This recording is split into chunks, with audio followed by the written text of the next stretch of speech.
Is it permissible to give the Fidiah to one's own children and grandchildren as an Iftaar meal? As far as Fidiah is concerned, it's mentioned in the Quran, Surah Baqarah, chapter 2, verse 184, that if a person can do it with hardship, he should feed one indigent person, one poor person for every fast he has missed. But as far as giving to the grandchildren is concerned, it's mentioned here in the Quran that Fidiah should be given to a poor person. So if the grandchildren aren't poor or the children aren't poor, you can't give Fidiah to them. They should be poor. If they're rich, then you cannot give. Point number 2, Fidiah is somewhat like zakat. Zakat you can't give to a person who's dependent. So the children are dependent to the father, even the grandchildren are dependent. So but natural in this context, Fidiah cannot be given to the children and the grandchildren.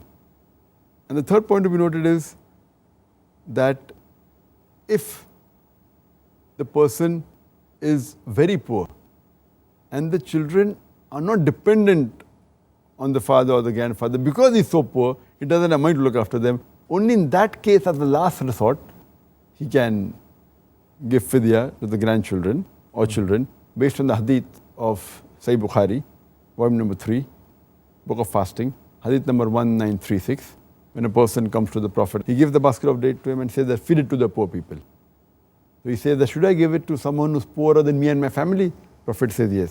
So he says, by Allah, I do not know of anyone, any family who's poorer than my family between the two mountains of Medina. So the Prophet smiles where Mola can be seen and he says, okay, feed your family. So in this case, where the family is very poor and they are dependent on the father or the grandfather, in this case, as a last resort, it can be given as Fidiah to the children and grandchildren. As far as saying it's a Iftaar party, that's not a problem at all. But the general ruling is, it cannot be given to the rich people. As a last resort, if they're really poor, it can be given.